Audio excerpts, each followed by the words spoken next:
Hi, I'm Robin. And I'm Kim. In this video, we're talking about first grade and all things related to first grade at GDA. It's going to be a brief overview. And so let's start off by talking about what does a typical day in first grade look like? So first grade is still a lot of fun. It's about learning to love school, but it's also just this very tip of school.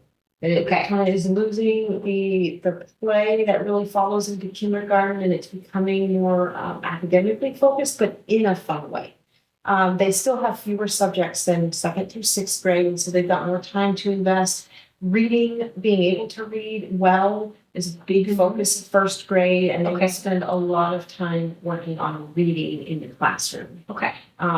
A typical day is going to be drop off. They'll get their things out. They'll do all the things to get ready for their days, their morning routine, and then they'll go to devotion with the rest of the grammar school, start their day with prayer and worship, and they'll come back and dive right into math, just like they did in kindergarten for the same reasons. It keeps it fresh. In the morning. Math in the morning, get it done. And after math, they'll go to break. And then from there, the rest of the subjects will follow. They'll have a couple more breaks with snacks and lunches. Still lots of outside time. Still a lot of outside time, and they still have motor lab, and they still have music on their first school day. Okay, so they'll still leave the classroom and go to another teacher for motor lab, and then the same for music. Yes. One day. Music is one day. Music is one day, motor lab is two. Yes. Great.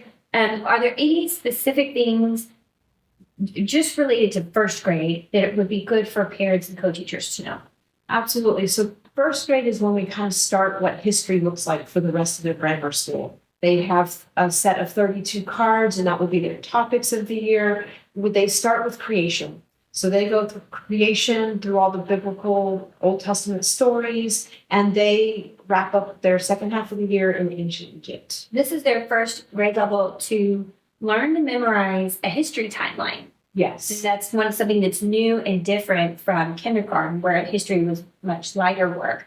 Yes. And it really is amazing to see that if you are diligent, just practicing it weekly, what our first graders can do in memorizing that history timeline. It is. It's always amazing. I always know it's going to work, and it's always amazing to watch. Yeah. It's the first time exciting I really to see yes. how much they really can absorb. Absolutely. And it comes to play in future years as they cycle back through it, and the things they recall are always amazing.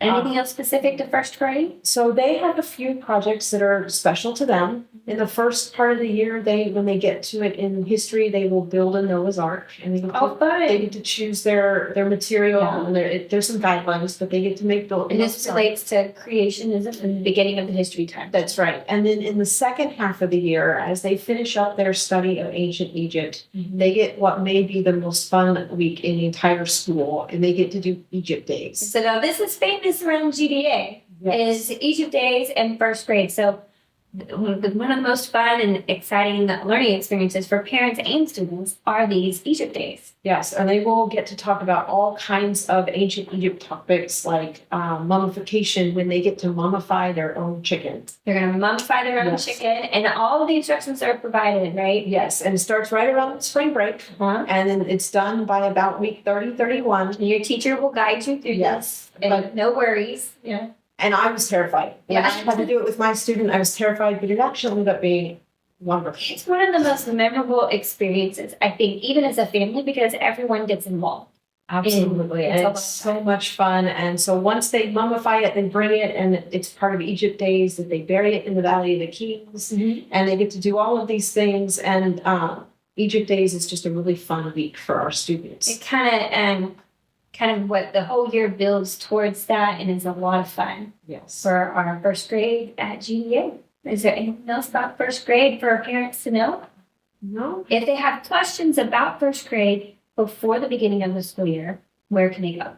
So there are a couple more access points on this page where you clicked on this video, so you can kind of meet the teacher, and then you can also see what to do with your supplies and how to get ready for the school year. What supplies stay at home? What supplies come to back to school? Yes, and where to put things, what to put names on, etc. And all of that is covered in those documents. If you have any specific questions, you can email the teacher. Okay, great. Thanks, Kim. That's all we have. Thanks for watching.